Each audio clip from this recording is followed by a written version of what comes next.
Bonjour et bienvenue à cette sixième retraite, quatrième partie. Éliminons le péché. Bon, c'est sûr qu'on ne réussira pas à éliminer le péché facilement. Le péché est seulement de notre côté. C'est nous-mêmes qui acceptons ou refusons le péché dans notre vie. Dieu n'y est jamais pour rien. Alors Dieu, il est là, il nous regarde, puis il nous voit aller. Il fait juste attendre qu'on accepte son amour pour sortir du péché. Alors, c'est comme ça que ça fonctionne. C'est pas plus compliqué que ça. C'est très simple. Alors, Dieu est amour. Dès qu'on s'éloigne de cet amour-là, c'est le péché. Ça nous fait mal, ça fait mal aux autres. Ou ça fait mal aux autres et ça nous fait mal. Dans cette quatrième partie, mardi après-midi, quatrième entretien, et c'est Jésus miséricorde qui nous suit pendant cette retraite.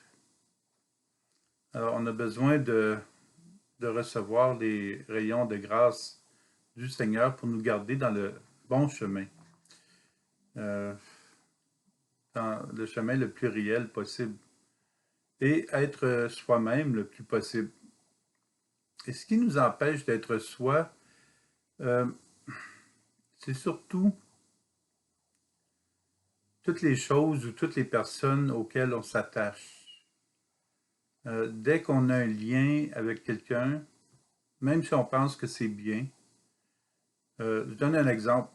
On joue au Scrabble ou on joue un jeu avec quelqu'un. Et dès que la personne décide d'arrêter de jouer au jeu, on lui dit, ben là, t'es plus mon ami. Je vois avec quelque chose de simple, mais ça donne une idée. C'est que dès qu'on dit ça, ça veut dire que le lien était attaché à un jeu. Et ça, on s'en rend pas compte. C'est bien de jouer des jeux, mais après ça, à la fin, quand on se rend compte que la personne était là juste à cause des jeux, ben là, il y a quelque chose qui ne fonctionne pas. On a une attache, on a un lien qui n'est pas, sain, un saïen. Alors, ça donne une idée. Alors, le thème d'aujourd'hui, c'est les idoles. Les idoles qui pullulent dans notre existence, dans notre vie. En fait, qui pullulent autour de nous. Et on se laisse attacher d'un côté, attacher de l'autre. On se laisse prendre par toutes sortes de moyens. Ça peut être les médias, ça peut être médias sociaux, ça peut être n'importe quoi, tant que, bon, les médias sociaux, ça peut être bien, c'est bien, mais sauf quand ça détruit, euh, quand c'est négatif, quand ça aide pas les gens, quand ça crée des guerres ou autre chose. Alors, on va y aller avec les idoles ce matin. Paul partage ceci aux Grecs. En me promenant et en observant vos monuments sacrés, j'ai même trouvé un autel avec cette inscription: Au Dieu inconnu. Or, ce que vous vénérez sans le connaître, voilà ce que moi, je viens vous annoncer. Actes des Apôtres, chapitre 17, verset 23. Les gens du monde cherchent Dieu.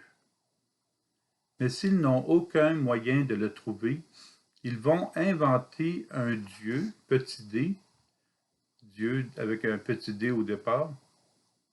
Ils vont s'inventer un Dieu autre que Dieu parce que l'humain n'est pas heureux, il n'est pas sérieux, il ne cherche pas intéressé ou juste curieux.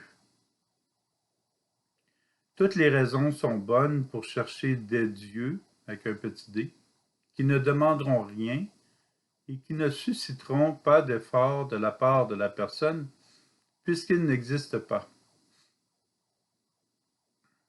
Paul fait référence à un Dieu inconnu. Il joue avec les mots. Il veut faire réfléchir les gens rassemblés de l'Aréopage. Paul parle aux personnes de son temps et il leur dévoile que ce Dieu, petit d, que le peuple cherche en réalité, ne peut être que Dieu. Ne cherchons pas, il n'y en a pas d'autre que Dieu. Le peuple de Grèce aurait avantage à connaître Jésus, qui est né dans notre monde, qui y a vécu, qui a été crucifié et qui est ressuscité. Jésus est le seul qui est venu au milieu de l'humanité. Paul dit bien, « Or, ce que vous vénérez sans le connaître, voilà ce que moi je viens vous annoncer. » Paul sait que ces personnes ne connaissent pas Dieu. Ils le cherchent ailleurs. Comment Paul peut-il entrevoir Dieu à travers une représentation d'un Dieu inconnu? Ce qu'il veut faire comprendre, c'est que Dieu est celui que le monde cherche. Il n'est plus nécessaire de le chercher dans les autres dieux. Il importe de le recevoir. Il dit, « Ce que vous vénérez sans le connaître, voilà ce que moi, je viens vous annoncer. » Le Dieu qui a fait le monde et tout ce qu'il contient, lui qui est Seigneur du ciel et de la terre, n'habite pas des sanctuaires faits de mains d'hommes. Il n'est pas non plus servi par des mains humaines, comme s'il avait besoin de quoi que ce soit. Lui qui donne à tous la vie, le souffle et tout le nécessaire. Actes des Apôtres, chapitre 17, versets 23 à 25. J'aime ceci comme s'il avait besoin de quoi que ce soit. Dieu a tout. Il a tout. On ne peut pas lui en donner plus. Son amour est total, définitif, à 100%. On ne peut pas lui en donner plus. Il a tout. Et il nous a tout donné. Tout de même, après l'invitation de Paul, plusieurs d'entre eux se sont convertis, mais plusieurs autres ont tourné le dos aux paroles de Paul. Il est écrit, quand ils entendirent parler de résurrection des morts, les uns se moquaient, les autres déclarèrent, là-dessus, nous t'écouterons une autre fois. C'est ainsi que Paul, se retirant du milieu d'eux, s'en alla. Cependant, quelques hommes s'attachèrent à lui et devinrent croyants. Parmi eux, il y avait Denis, membre de l'Aréopage, et une femme nommée Damaris, ainsi que d'autres avec eux. Actes des Apôtres, chapitre 17, versets 32 à 34.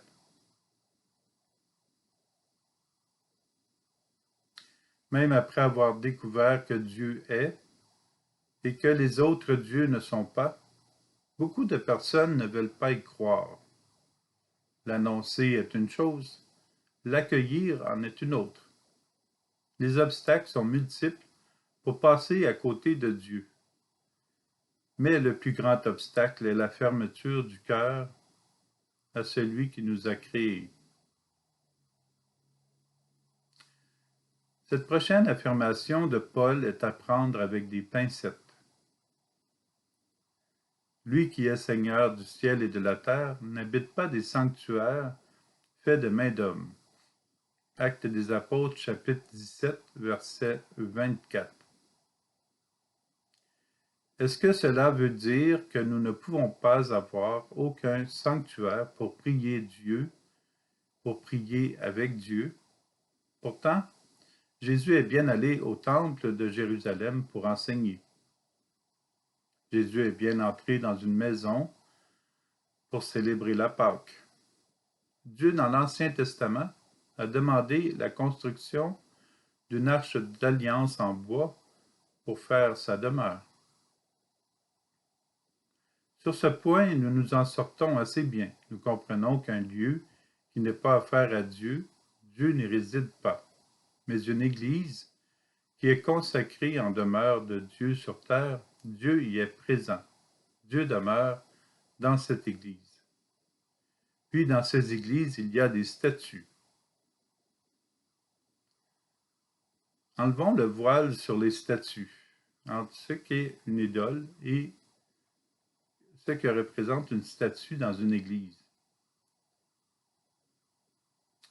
On va commencer par une restriction, ce que Dieu ne veut pas, et on va continuer avec ce que Dieu veut par rapport à une statue. Ce passage porte une restriction qui vient de la bouche de Dieu.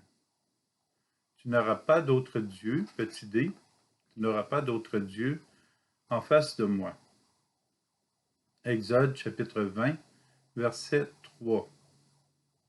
Jusque-là, nous comprenons bien qu'il n'y a qu'un seul Dieu. Ensuite, Dieu est plus précis.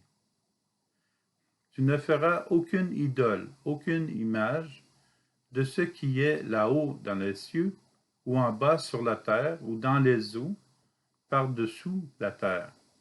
Tu ne te prosterneras pas devant ces dieux pour leur rendre un culte. Exode chapitre 20, versets 4, 5.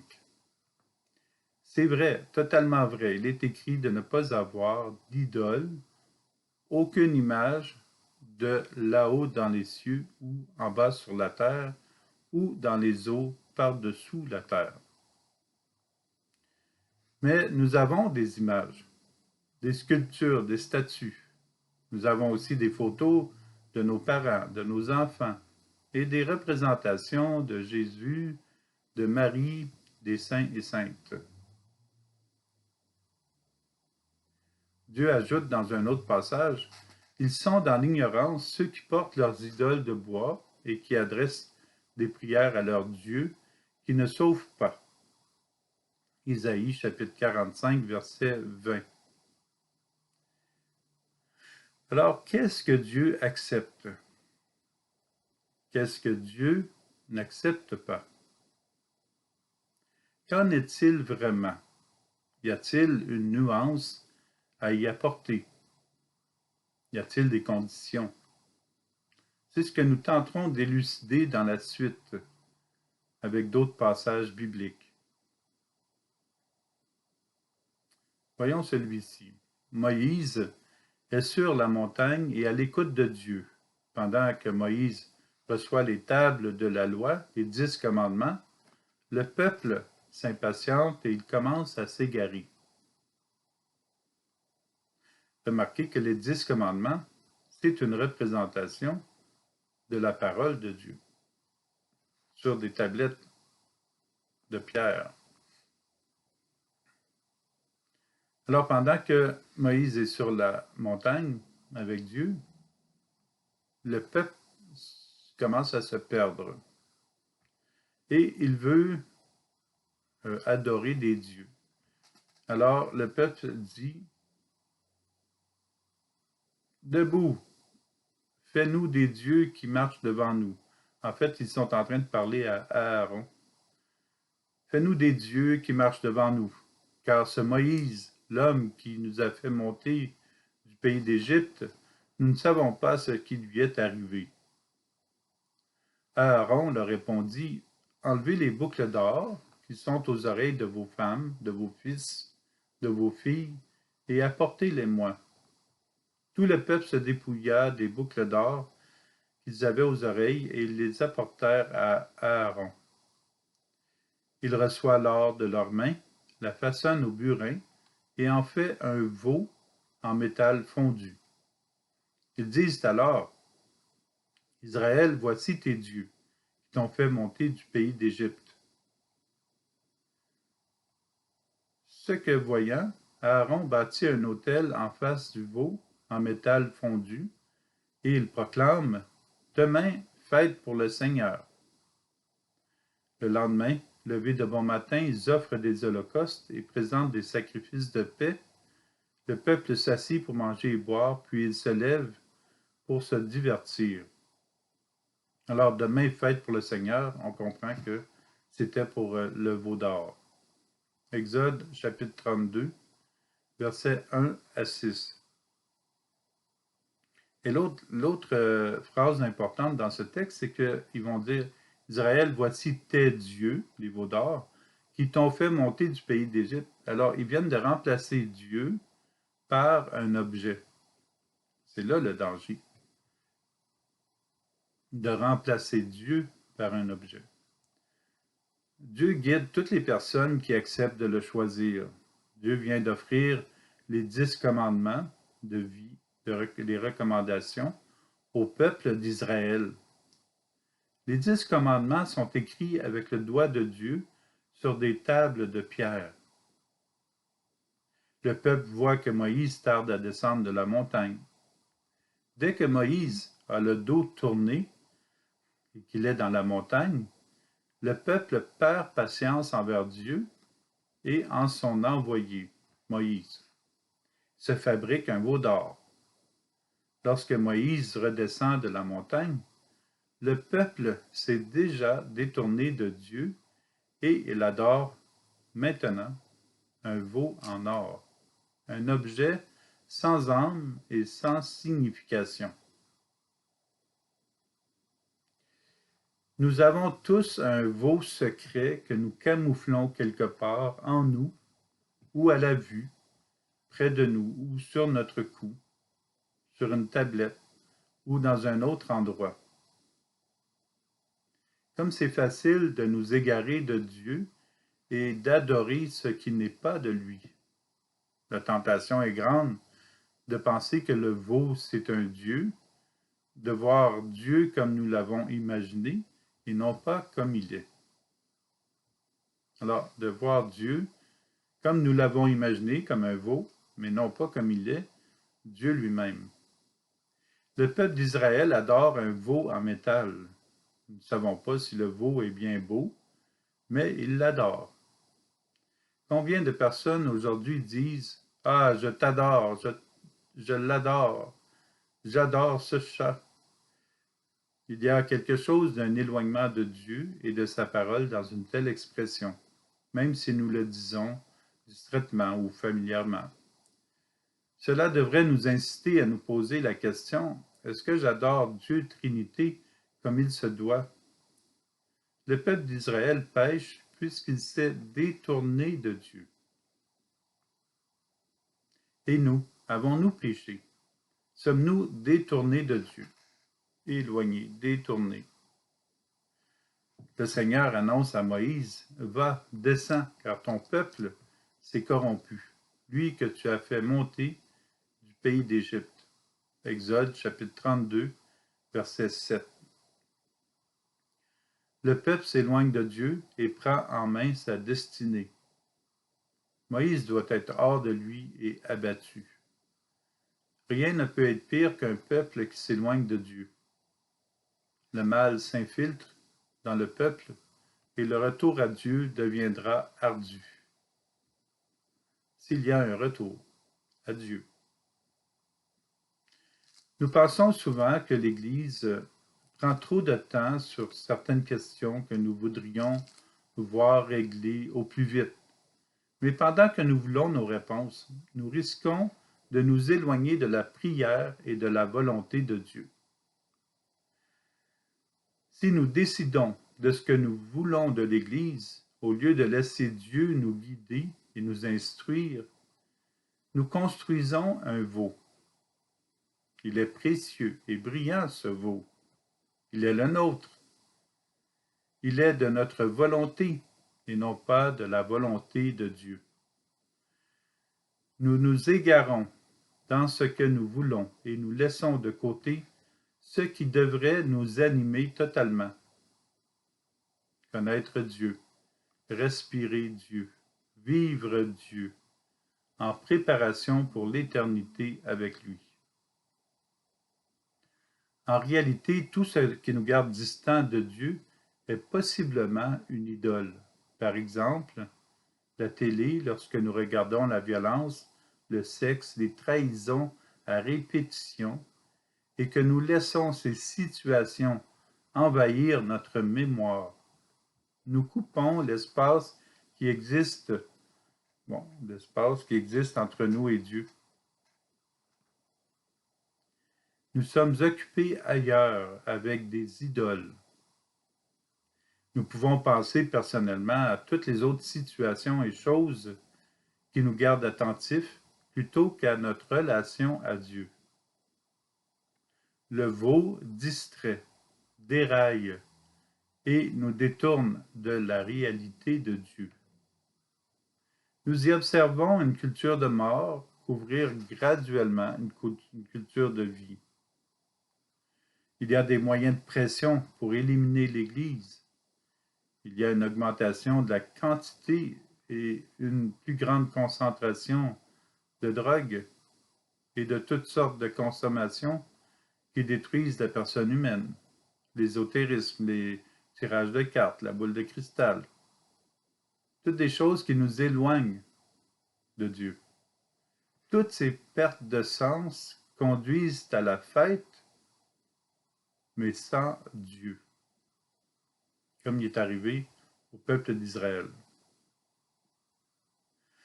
Demandons à Jésus de venir enlever de notre mémoire les images, les représentations, les objets ou les scènes qui nous empêchent de voir notre Sauveur clairement. Que Jésus dégage notre mémoire et notre intelligence et qu'il y prenne sa place. Permettons-lui d'être Dieu. Permettons à Jésus d'être Dieu. Jésus, merci de t'installer dans notre cœur. Bon, vous avez déjà entendu ce nom sûrement, Nabuchodonosor, qui est dans l'Ancien Testament. Le nom est un peu difficile à dire. Appelons-le Nabu. Nabu nous présente un autre veau. Le veau, c'est son orgueil. Il déracine son peuple et le transplante dans son royaume. Il déracine tout le peuple de Dieu et le plante dans son propre royaume. Il y en a qui se croient au-dessus de tout. Ils deviennent des rois, dirigeants, et le peuple les acclame comme étant des rois.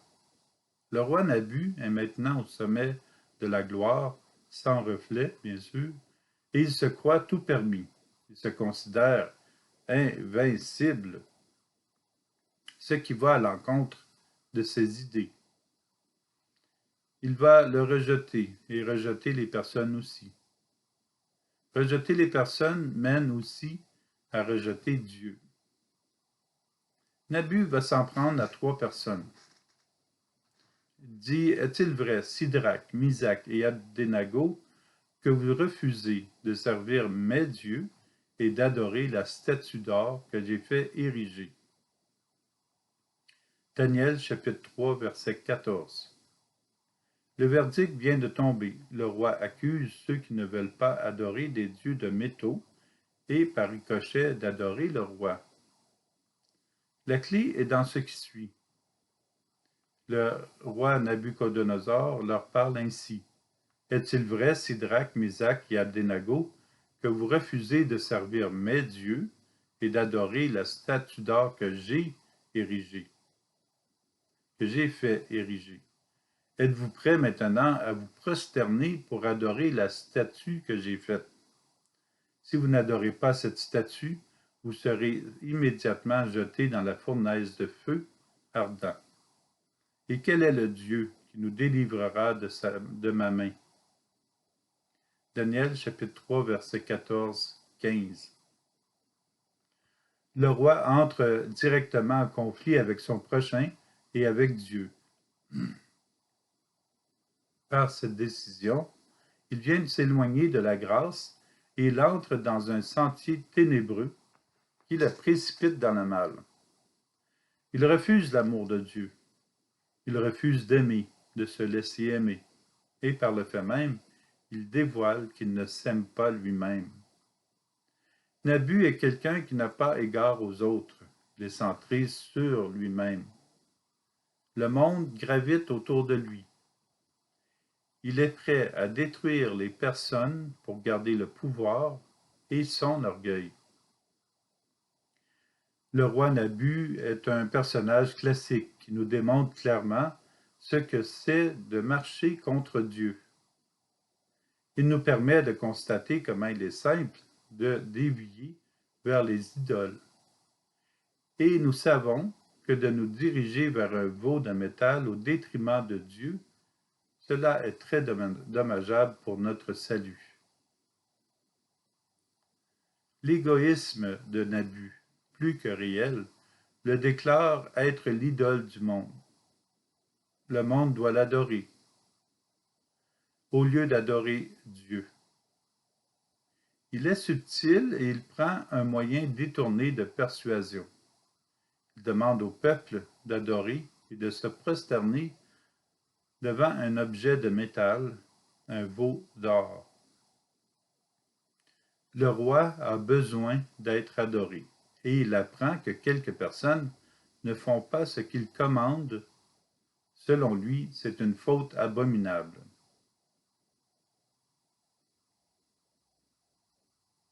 Alors Nabuchodonosor est rempli de fureur contre Sidrac, Misac et Abdenago, et son visage s'altère.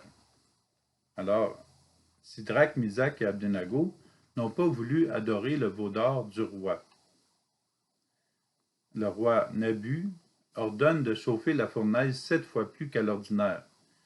Puis il ordonne aux plus vigoureux de ses soldats de ligoter Sidrac, Misac et Abdenago et de les jeter dans la fournaise de feu ardent.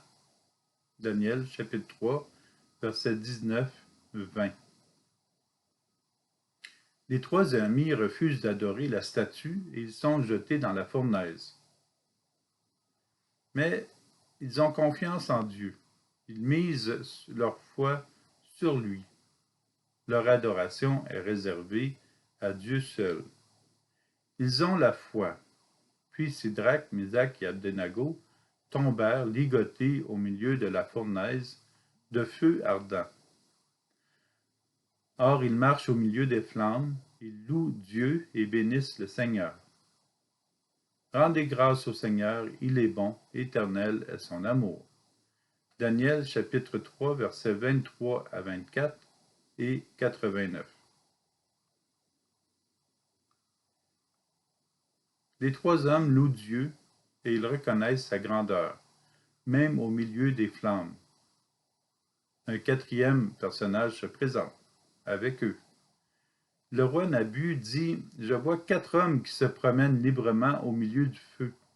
Ils sont parfaitement indemnes, et le quatrième ressemble à un être divin. » Daniel chapitre 3, verset 92.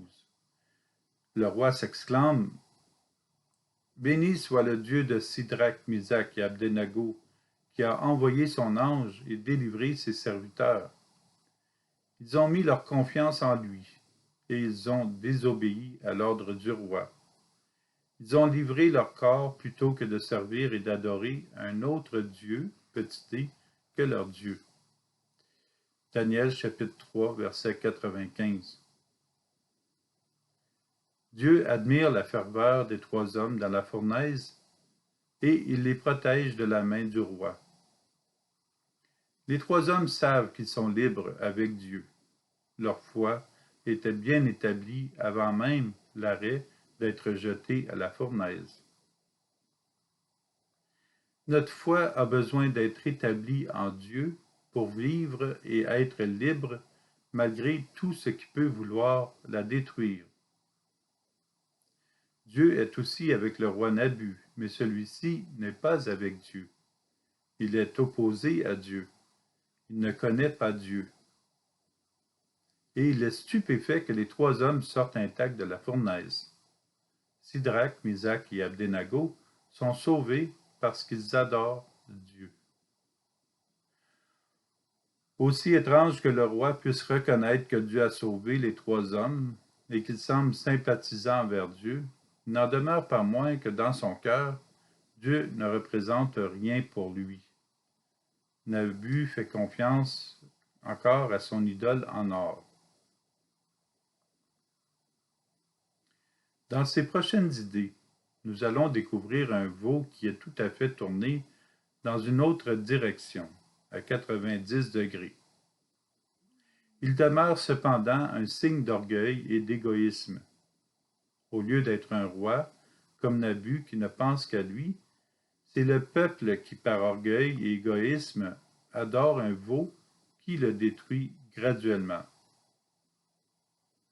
Nous observons dans certains pays qu'il y a des gouvernants qui prennent des décisions seulement basées sur un vote populaire. Ils laissent la responsabilité au peuple de gérer le pays et leur futur. Si le vote populaire conduit le peuple à un bien meilleur, cela est très bien. Mais si le vote populaire conduit à la déchéance et à la perte de sens d'un peuple, cela donne des sueurs froides dans le dos. Nous connaissons déjà des décisions prises qui vont à l'encontre des droits à la vie humaine, des droits au bon sens dans plusieurs domaines de l'humanité. Souvent, les demandes du peuple et l'approbation des gouvernants sont sans consultation auprès de Dieu, sans attendre la réponse de Dieu. Comme pour le peuple et Aaron, le peuple va vouloir et demander son veau au détriment des commandements de Dieu et au détriment de la nature humaine. Puis les gouvernants redonnent au peuple ce que le peuple lui demande, avec considération qu'il obtiendra un fort pourcentage de votes aux prochaines élections. Il est impossible qu'un gouvernement tienne un pays debout si les décisions prises en accord avec un vote populaire du peuple le rendent aussi vulnérable que les feuilles qui se détachent de l'arbre l'automne. Cela va casser le système, cela va casser les reins du peuple, puis le gouvernement deviendra vulnérable. La vie ne se construit pas sur des illusions, sur des mensonges ou sur des idoles. La vie se déploie avec la réalité, la vérité, avec Dieu. Trop de personnes ne sont pas à l'écoute de Dieu. Trop de personnes ont pris leur baluchon et se sont mises en marche seules.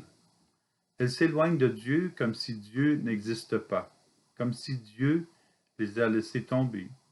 Pourtant, ce sont elles qui partent et laissent tomber Dieu et le peuple. Elles se dirigent vers des idoles ou deviennent elles-mêmes des idoles. Puis, ne connaissant que ces idoles, elles veulent les promouvoir, puisqu'ils font partie de leur monde. Ces idoles ne seront pas un bien pour le peuple. C'est toujours le peuple, les personnes qui s'éloignent de Dieu. Nous savons que c'est impossible que Dieu nous laisse tomber, que Dieu soit loin de nous. Il est plus près de nous que nous pouvons l'être de nous-mêmes.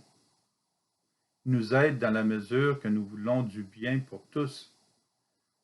Prions pour que les gouvernants dirigent toujours avec humanité des sentiments et des réalisations qui sont davantage inspirés de la volonté de Dieu.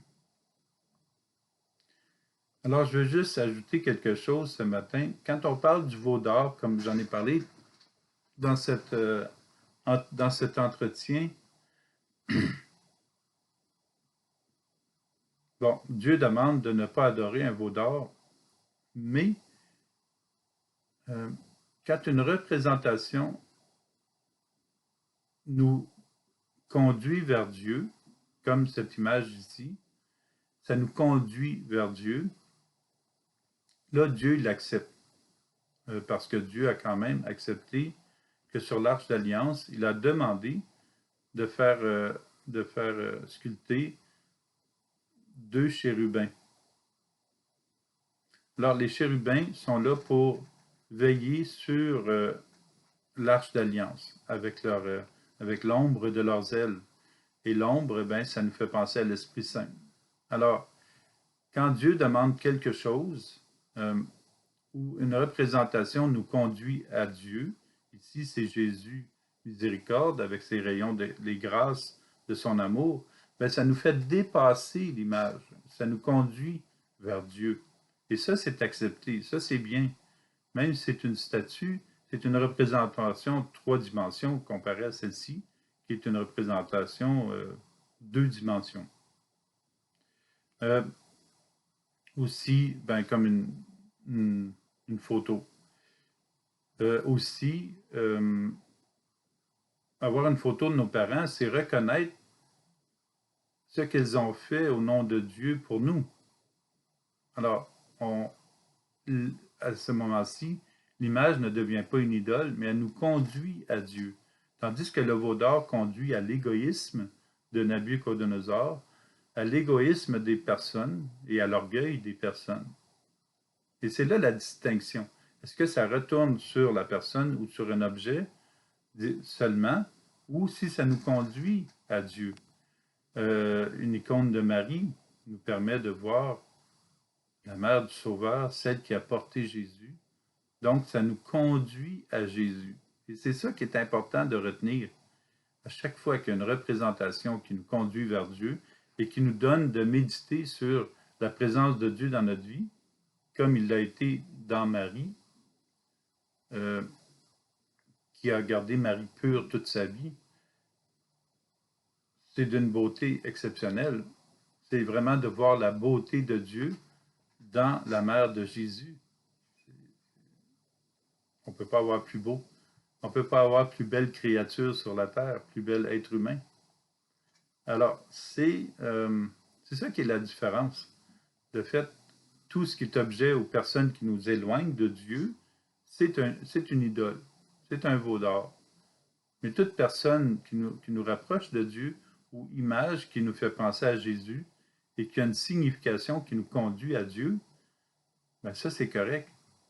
Alors, le Dieu qui nous aime, c'est le Dieu qui nous donne toutes ses grâces, comme il l'a donné à Marie. Alors voilà la différence entre les deux. Je vous laisse méditer ça pendant la fin de la journée et nous nous retrouvons demain, mercredi matin, pour la suite. Alors, union de prière, au revoir.